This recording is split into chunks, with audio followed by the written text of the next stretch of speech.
जय जगन्नाथ, जय श्री श्याम। क्रांति उड़ीसा मीडिया में आपका स्वागत है। मैं हूं नंद किशोर जोशी। सभी दर्शकों से अनुरोध है, कृपया इस चैनल को लाइक करें, शेयर करें, सब्सक्राइब करें एवं बेल बटन अवश्य दबाएं। सबसे पहले आज 16 अगस्त है। मैं हमारे देश के जनप्रिय नेता, कवि, लेखक, पत्रकार, साहित्यकार, सर्वश्रेष्ठ सांसद एवं देश के पूर्व प्रधानमंत्री अटल बिहारी वाजपेयी की पुण्यतिथि पर उनको नमन करता हूं।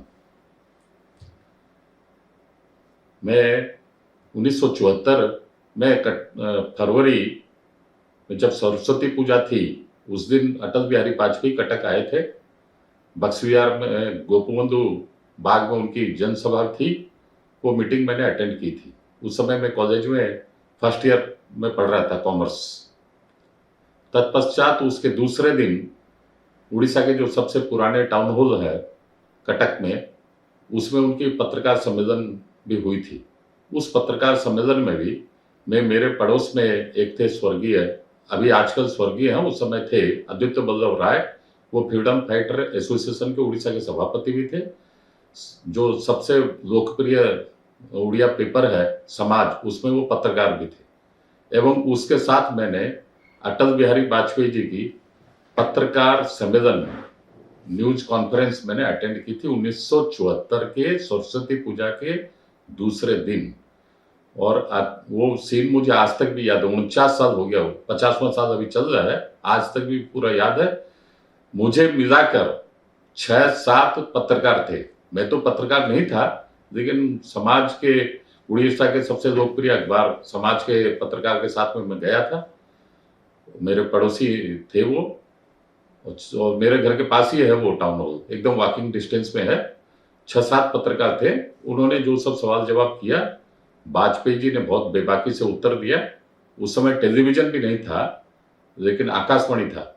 आकाशवाणी के एक थे, उड़िया अखबार के 3-4 थे, 1-2 इंग्लिश अखबार के थे। इस तरह 6-7 पत्रकार ही थे उस समय।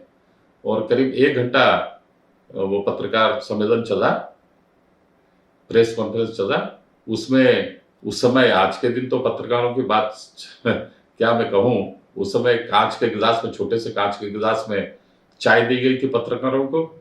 एक पेपर प्लेट में कुछ सेव गांठिया नमकीन, और वो जो होती है गोल गोल सब नमकीन बिस्कुट, और कुछ मीठी बिस्कुट, यही पत्रकारों को दी गई थी। और उस समय अटल बिहारी वाजपेयी जी थे भारतीय जनसंघ के नेता। उस समय जनता पार्टी में भी वो नहीं थे। भारतीय जनता पार्टी का तो गठन हुआ था 1980 में। ये मैंने थोड़ी सी बात, और क्रांति उड़ीसा में मैंने 1-2 लेख के माध्यम से भी, आज से करीब 2-3 साल पहले मेरे 1-2 लेख के माध्यम से भी इस घटना की मैंने जिक्र किया है, उल्लेख किया है। अब मैं आ रहा हूं आज की मेन टॉपिक पर। वो है कि कल लाल किले से प्रधानमंत्री नरेंद्र मोदी ने एक हुंकार भरी है, ललकारा है भ्रष्टाचारियों को, परिवारवादियों को एवं तुष्टिकरणवादियों को। उन्होंने ललकारा है कि देश से इन सब की, ये सारी, ये तीनों की तीनों गंभीर बीमारी है देश के लिए, इनका खात्मा जल्द से जल्द होना चाहिए। मैं आज ये, अच्छा, ये सारी जो तीनों बातें हैं, परिवारवाद, भ्रष्टाचार, तुष्टिकरण, ये सारी चीज, ये तीनों महाबीमारी, महामारी की जड़ है हमारे देश में कांग्रेस। मुझे अच्छी तरह से याद है 1984 नवंबर में लोकसभा इलेक्शन में राजीव गांधी राजस्थान के झुंझुनू में एक पब्लिक मीटिंग एड्रेस करने गए थे। उस समय वो पब्लिक मीटिंग से राजीव गांधी ने लाखों की भीड़ में संबोधन करते हुए कहा कि जब हम दिल्ली से 1 रुपया भेजते हैं किसी भी राज्य में, वहां ग्राउंड पर, माने धरातल पर पहुंचता है 15 पैसा। अर्थात दिल्ली से लेकर ग्राउंड तक 85 पैसे का घोटाला होता है, 85 पैसे का लूट होता है। यह हमारे माननीय प्रधानमंत्री उस समय जो थे राजीव गांधी, उनका स्टेटमेंट मैं कोट करके आज कह रहा हूं। उसके बाद तो फिर भ्रष्टाचार, उनका तो उनके ऊपर भी लांछन लगे, बोफोर्स डील के, वो सबको मालूम है। जितनी भी सरकारें आई, एक के बाद एक घोटालेबाज भ्रष्टाचारियों से भरी हुई, वो सब सभी को जानते हैं। मैं उसके विषय में ज्यादा विस्तार से नहीं जाऊंगा। अब मैं एक दो छोटी मोटी और बात कहूंगा। अभी माननीय जीवित भी हैं हरियाणा के मुख्यमंत्री, पूर्व मुख्यमंत्री ओम प्रकाश चौटाला। उनको उनके ही आज के दिन पोते दुष्यंत चौटाला वहां पर उप मुख्यमंत्री हैं, और दादाजी को 15 साल की सजा, और उनके ओम प्रकाश चौटाला के तो कितने 2-3 या 4 शायद पुत्र हैं, मैं सबका नाम भी नहीं जानता, लेकिन ओम प्रकाश चौटाला के मुख्यमंत्री रहते एवं उनके एक बेटे, ये दोनों के ऊपर हरियाणा में टीचर्स भर्ती घोटाला का आरोप लगा था। तत्पश्चात दोनों के ऊपर केस चला, बाप बेटे के ऊपर, और दोनों के ऊपर केस साबित भी हुआ और दोनों जेल भी गए, सजा कटे हैं, सजा याफ्ता है। ओम प्रकाश चौटाला हरियाणा के मुख्यमंत्री उस समय के जो थे, और वो किनके बेटे हैं?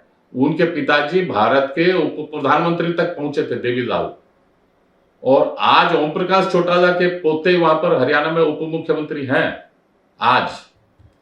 तो ओम प्रकाश चौटाला को जिस समय पुलिस अरेस्ट की, फिर केस चला, फिर सजा हुई, जेल गए, उस समय आधे से ज्यादा सजा उनकी कट चुकी थी।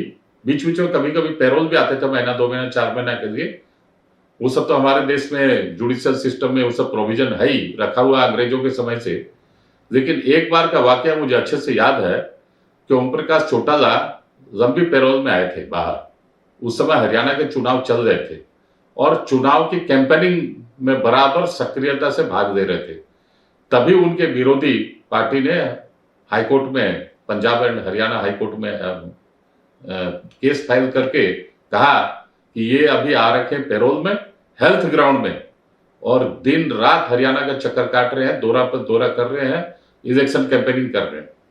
उसी के वो जो कंप्लेन गई पंजाब एंड हरियाणा हाईकोर्ट में, उस कंप्लेन के आधार पर तुरंत हाईकोर्ट ने कॉग्निजेंस लिया एवं ओम प्रकाश चौटाला की बेल, और ओम प्रकाश जो चौटाला जो पैरोल में आए हुए थे, बेल में आए हुए थे, उनके पैरोल खत्म हुई तुरंत, और उनको 2-4 दिन के अंदर में ही जेल जाना पड़ा।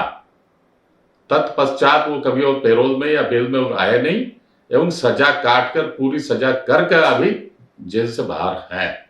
उसी तरह आज मैं एक अपील करना चाहता हूं भारत सरकार को, मोदी सरकार को, कि आज के दिन जो लालू यादव 5-5 केस के सजा याफ्ता अपराधी हैं, ओम प्रकाश चौटाला तो एक केस में थे सजा याफ्ता अपराधी, टीचर्स भर्ती घोटाला, ये तो 4 घोटाले में 5-5 केस में सजा याफ्ता अपराधी है, और ये भी चुनावी कैंपेन में लगे हुए हैं, पूरी इलेक्शन पॉलिटिक्स में आ रखे हैं।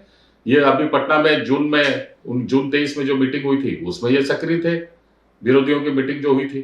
तत्पश्चात बेंगलोर में जो पिछले महीने जुलाई में जो मीटिंग हुई थी उसमें भी सक्रिय थे, और अभी संभावना है जो 31 अगस्त और 1 सितंबर को बॉम्बे में जो होगी, मुंबई में, उसमें भी ये जाएंगे, अपने पुत्र को लेकर जाएंगे, नीतीश कुमार के संग जाएंगे, और आए दिन अंट बंट संट स्टेटमेंट वगैरह पॉलिटिकल स्टेटमेंट जारी करते रहते हैं। और उनकी जो सजा माफी जो सुनते हैं, ये हमारे जो माननीय वकील साहब है ना, बड़े सुप्रीम कोर्ट के लॉयर, क्रिमिनल लॉयर, ये कपिल सिब्बल, उन्होंने ही ऑन हेल्थ ग्राउंड इनकी सजा कम कराई है।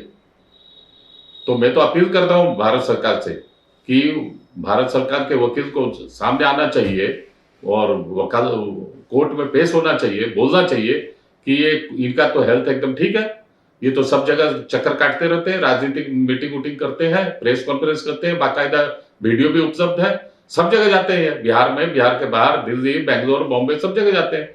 तो उसी हेल्थ ग्राउंड में, जिस ग्राउंड में इनकी सजा कम की गई है, वो वापस जैसे सरकार इनके ऊपर, जैसे ओम प्रकाश चौटाला के ऊपर एक्शन लिया गया, कॉग्निजेंस लिया गया, उसी तरह लालू यादव के ऊपर भी होना चाहिए।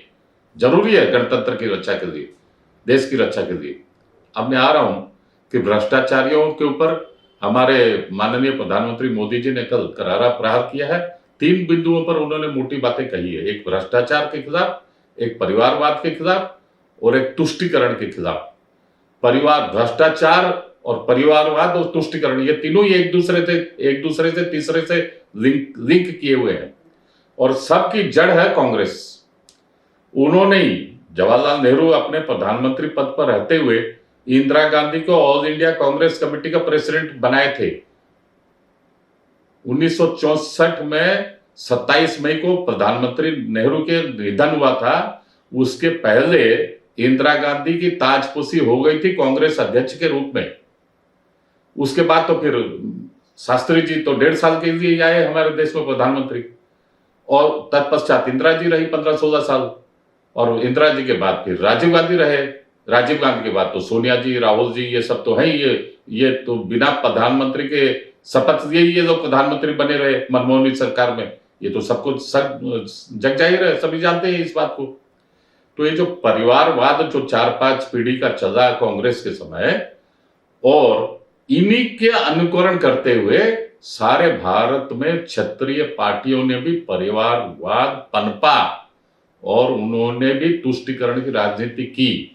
जैसे इन लोगों ने अल्पसंख्यकों को, विशेषकर मुसलमानों को, ये लोग जो सिर पर बिठाए और तुष्टीकरण करने की बारंबार योजना किए, सारी योजनाओं को जैसे सबसे ज्यादा सर्वाधिक लाभ मिलेगा मुसलमानों को, इसी तरह की सब सारी तैयारियां, सारी प्रस्तुतियां, सारी योजनाएं पिछली कांग्रेस सरकारों ने और ये जितने भी मिलित मंत्रिमंडल वाली सरकारों ने की।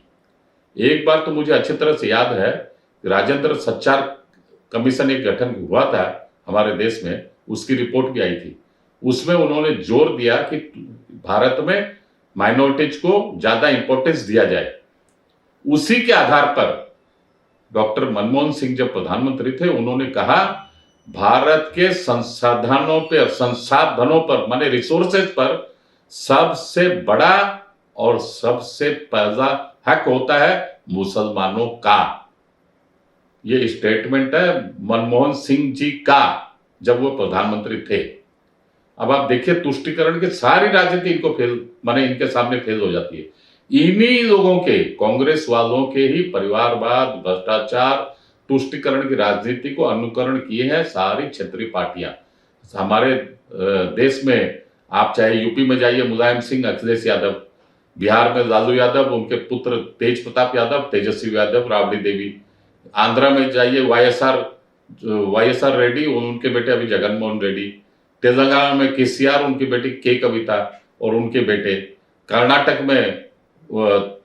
में जो जेडीएस के हैं देवेगौड़ा और उनके बेटे, इधर आइए डीएमके में करुणानिधि, उनके बेटे स्टालिन और उनके बेटे, मतलब एक, और महाराष्ट्र में जाइए शरद पवार, अजित पवार, सुप्रिया सुले, एक उद्धव ठाकरे, उनके बेटे आदित्य ठाकरे, एक परिवार में 2-2, 3-3 पीढ़ी। कश्मीर में देखेंगे तो शेख अब्दुल्ला, फारूक अब्दुल्ला, ओमर अब्दुल्ला, एक राज्य में एक परिवार के 3-3 पीढ़ी शासन कर लिया है, तब भी इनका मन नहीं भरता, तब भी इनका पेट नहीं भरता, तब भी ये लोग बोलते हैं कि नहीं, हम लोग अभी तक माने ठीक से शासन नहीं किए हैं, हमें और भोजन चाहिए, और खाना चाहिए, और खुराक चाहिए, हम और शासन करेंगे।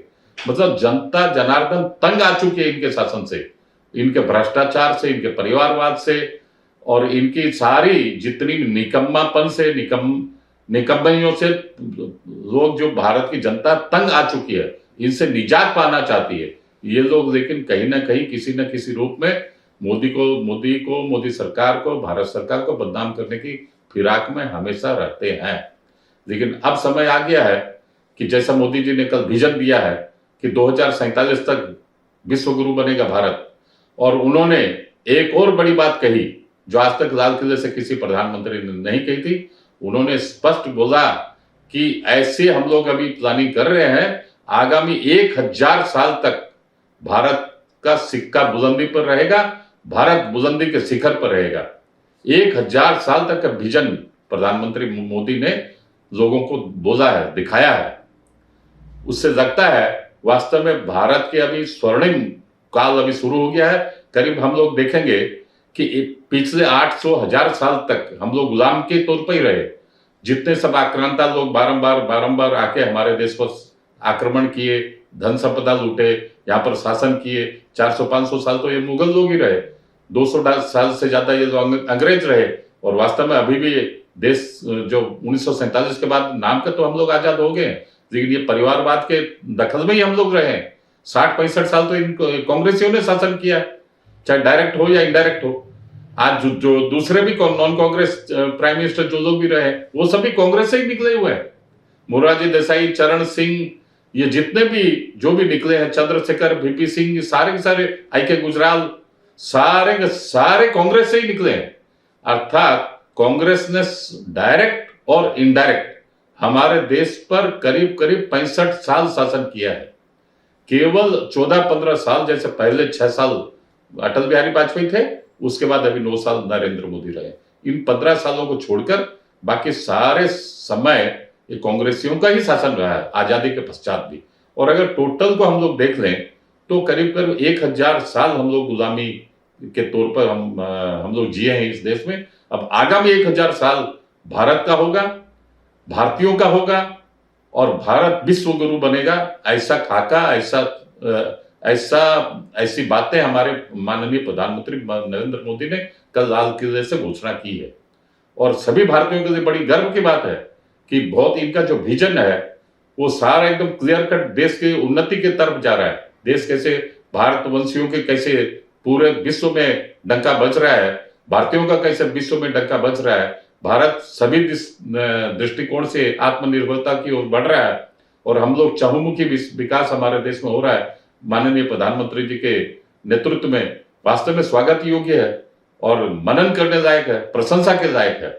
और उन्होंने जो एक बात बोली कि डेमोक्रेसी, जैसे अब्राहम लिंकन ने, अमेरिका के प्रेसिडेंट ने एक बार बोली थी, democracy is for the people, by the people, of the people. उन्होंने इन परिवारवादी पार्टियों के बारे में बोला, democracy is for the family, by the family, of the family. अब इसी से आप समझ जाइए कि इनके ये जो परिवारवादी दल जो है जितने भी, उनमें विशेषकर कांग्रेस तो है ही नेशनल लेवल पर, बाकी क्षेत्रीय लेवल पर भी 8, 10, 12 पार्टियां हैं। इन लोगों के लिए देश का कोई महत्व नहीं है, समाज का कोई महत्व नहीं, जनता का कोई महत्व नहीं। परिवार ही सब कुछ है, परिवार ही बड़ा है, और परिवार के लिए ही ये लोग जीते और मरते हैं। इसलिए अब हमें समय के हिसाब से बदलना चाहिए और देश के जो सही नेतृत्व है उसका साथ देना चाहिए। आज के अंक में इतना ही, अगले अंक में फिर मिलेंगे। जय हिंद, वंदे मातरम।